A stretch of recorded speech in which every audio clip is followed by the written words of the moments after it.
गुवाहाटी से दीपक रावत के साथ अश्विनी मिश्र की रिपोर्ट। तो प्रधानमंत्री नरेंद्र मोदी का आज असम का ये दौरा है, जहां पर वो 5,500 करोड़ रुपए से ज्यादा की विकास परियोजनाओं की सौगात असम के वासियों को देने जा रहे हैं। जिसमें क्या कुछ खास है उसके बारे में जानकारी लेते हैं। हमारे साथ हमारे सहयोगी गुवाहाटी से दीपक रावत इस वक्त जुड़े हैं, सीधा उनके पास चलते हैं।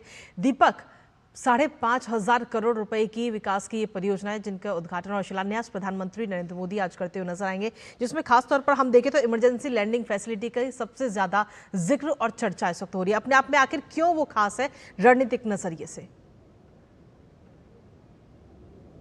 जी देखिए, नॉर्थ ईस्ट क्षेत्र की बात करें तो यहाँ पर जिस तरीके से हम चीन की बात करते हैं, उसके लिए अपनी तैयारियों की बात करते हैं, तो उसके लिहाज से भी इसे बेहद खास माना जा रहा है। इमरजेंसी लैंडिंग अगर यहाँ पर कराई जा रही है तो एक संदेश भी है कि हिंदुस्तान जो है वो अब इस तरीके के कई सारे वैकल्पिक लैंडिंग जो है रास्ते तैयार कर रहा है, जहाँ पर बड़े बड़े कई टन भारी जो वाहन हैं वो भी उतारे जा सकते हैं, कई सामान उतारे जा सकते हैं। और युद्ध जैसी स्थितियों में, खासतौर पर इमरजेंसी सिचुएशन में जो हमारे लड़ाकू विमान है वो यहाँ से उड़ान भर सकते हैं, यहाँ पर लैंड कर सकते हैं। तो इन तमाम चीज़ों को ध्यान में रखते हुए बेहद अहम ये माना जा रहा है। और खुद प्रधानमंत्री खुद जब यहाँ पर लैंड करेंगे तो वो भी एक संदेश होगा कि जब प्रधानमंत्री का विमान इस जगह पर लैंड हो सकता है तो इन तमाम चीज़ों पर आप कितना भरोसा कर सकते हैं और किस स्तर पर जो है वो भारत अपनी रक्षा नीति को, अपनी जो रक्षा के जो सोर्स हैं उनको आगे बढ़ा रहा है। तो एक बेहद अहम क्षण होगा जब प्रधानमंत्री नरेंद्र मोदी इस जगह पर उतरेंगे और उसके बाद आप देखेंगे कि एक के बाद एक लड़ाकू विमान जब यहाँ से रफ्तार भरेंगे, यहाँ पर लैंड करेंगे।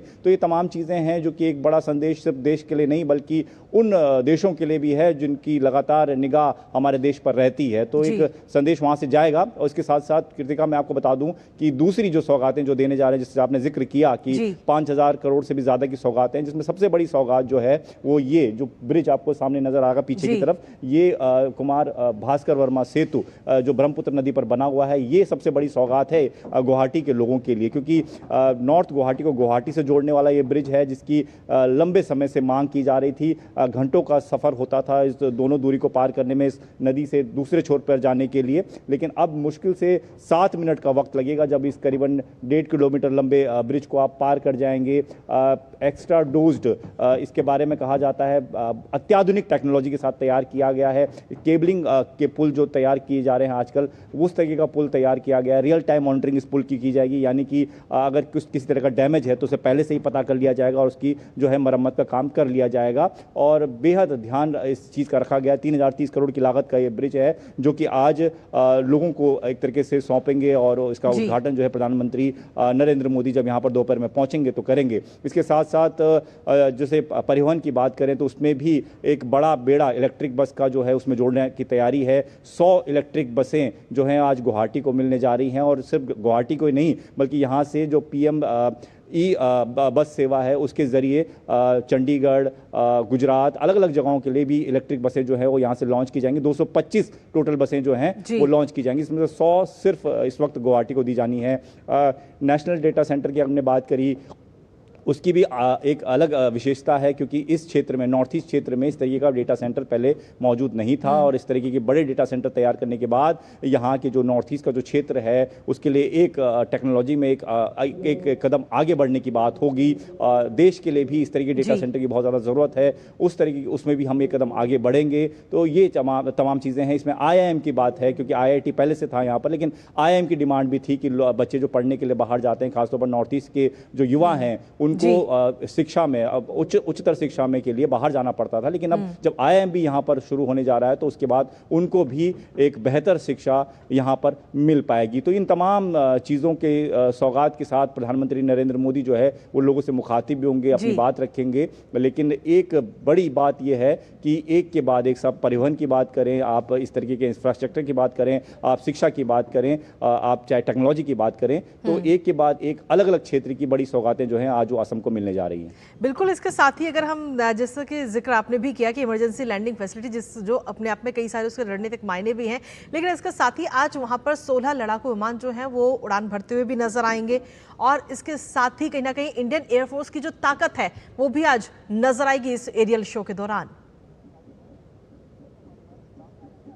जी बिल्कुल, एयरफोर्स की ताकत तो देखने को मिलेगी ही, और साथ साथ ये भी दिखेगा, जिस तरीके से मैं पहले भी बता रहा था कि हमारा देश अब कितना आगे बढ़ चुका है, किस तैयारी के साथ देश आगे काम कर रहा है। सिर्फ हम उन एयर स्ट्रिप पर अब भरोसा नहीं रखेंगे जो कि पहले चुनिंदा स्ट्रिप होती थी, जहां से हम सोचते थे कि ये एयरफोर्स का बेस है और यहाँ से ही लड़ाकू विमान जो है वो उड़ान भर सकते हैं या उतर सकते हैं। आप सोचिए कि नॉर्थ ईस्ट का क्षेत्र काफी संवेदनशील पहले माना जाता था, यहाँ पर लगातार एक के बाद एक बड़े विकास कार्य हुए। प्रधानमंत्री नरेंद्र मोदी की निगाह हमेशा इस क्षेत्र पर रहती है और हमेशा से वो अपनी जब भी वो भाषण देते हैं और नॉर्थ ईस्ट के बारे में जिक्र करते हैं तो कहते थे या और कहते रहे हैं कि मैं चाहता हूं कि नॉर्थ ईस्ट का विकास भी उसी तरीके से हो जिस तरीके से हम बाकी राज्यों के विकास की तरफ देखते हैं। और इसी वजह से अब इस जगह की अगर बात करें तो जहां पर वो खुद आज लड़ाकू विमान को आप उड़ान भरते देखेंगे, लैंड करते देखेंगे, तो उससे आप एक बड़ा संदेश जिस तरीके से मिलेगा, ये समझा जाएगा कि अब जो सुदूर क्षेत्र जिन्हें हम कहते थे अपने देश के, जो सुदूर क्षेत्र हैं, ऐसे क्षेत्र जहां पर शायद विकास पहुंच भी पाएगा कि नहीं पहुंच पाएगा, वहां विकास की बयार किस तरह से बह रही है, ये आपको ये लड़ाकू विमान जब उतरेंगे और वहां से उड़ान भरेंगे ये आपको साफ दिखने को मिलेगा। क्योंकि बिल्कुल अगर हम देखें तो 2047 तक विकसित राष्ट्र बनाने का ये लक्ष्य है और उस लक्ष्य को हासिल करने के लिए हर एक राज्य अपनी अहम भूमिका निभाता हुआ भी नजर आएगा, जिसमें असम की भी अपने आप में एक बड़ी भूमिका होगी। लेकिन इसके साथ ही ये तो बात रही विकास की और रफ्तार की, लेकिन अगर बात करें राजनीति की, क्योंकि प्रधानमंत्री नरेंद्र मोदी का पिछले 3 महीनों में ये तीसरा असम का दौरा है, जो राजनीतिक मायनों में काफी खास और काफी अहम है, क्योंकि असम में अगले कुछ महीनों में विधानसभा के चुनाव भी हैं। जी बिल्कुल, चुनाव है और चुनाव को लेकर चर्चा भी यहाँ पर बहुत ज़्यादा है। और चुनाव को लेकर लोग ये बात कहते हैं कि देखिए, एक होता है कि जब आप बड़ी बड़ी बातें करते हैं, बड़ी बड़ी परियोजनाओं का जिक्र करते हैं और कहते हैं, उसका शिलान्यास कर देते हैं और उसके बाद सालों तक, दशकों तक लोग इंतजार करते हैं कि ये कब हमें मिल पाएगा। आपने कह दिया कि ब्रिज बनेगा, नॉर्थ गुवाहाटी से जुड़ेगा, लेकिन कब जुड़ेगा उसको कोई पता नहीं होता है। लेकिन अब जो सरकार है, वो सरकार के लेकर जो लोगों का भरोसा है वो इसलिए भी बढ़ा है क्योंकि उनको कहना है कि जिस बात का जिक्र प्रधानमंत्री नरेंद्र मोदी अपनी बातों में करते रहे, बार बार नॉर्थ ईस्ट के विकास की बात करते रहे, वो विकास अब दिख रहा है, वो जमीन पर दिख रहा है। और उसको दिखाने की बात करें तो आज जिस तरीके की सौगातें मिलने जा रही हैं, उससे साफ से लोगों को समझ में आ रहा है कि ये जो चीजें हैं वो अब बहुत ज्यादा दूर नहीं है। यानी कि अगर नॉर्थ गोवा को अगर 7 मिनट, नॉर्थ गुवाहाटी और गुवाहाटी 7 मिनट में फासला तय हो जा रहा है तो ये बड़ी सौगात है। अगर 100 इलेक्ट्रिक बसें इनको मिल रही हैं तो उनका कहना है कि इससे पर्यावरण बेहतर होगा, साफ बसें मिलेंगी, उससे भी बेहतर सिटी को और बेहतर बनाया जा सकता है। तो अब लोगों का भरोसा एक तरीके से जगा है। लोग ये कहते हैं कि प्रधानमंत्री नरेंद्र मोदी जो कहते हैं वो सच होता है और जल्द से जल्द उनको मिलता है, टाइम बाउंड के साथ मिलता है और इसमें किसी प्रकार की कोई ढिलाई जो है उनकी नहीं बढ़ती जाती है। बहुत बहुत शुक्रिया दीपक, तमाम जानकारी हमारे साथ साझा करने के लिए। लगातार आप हम तक अपडेट पहुंचाते रहेगा इस पूरी खबर को लेकर। और इसी बीच खबरों में रुकेंगे छोटे से ब्रेक के लिए, आप बने रहिए हमारे साथ और देखते रहिए डीडी न्यूज़।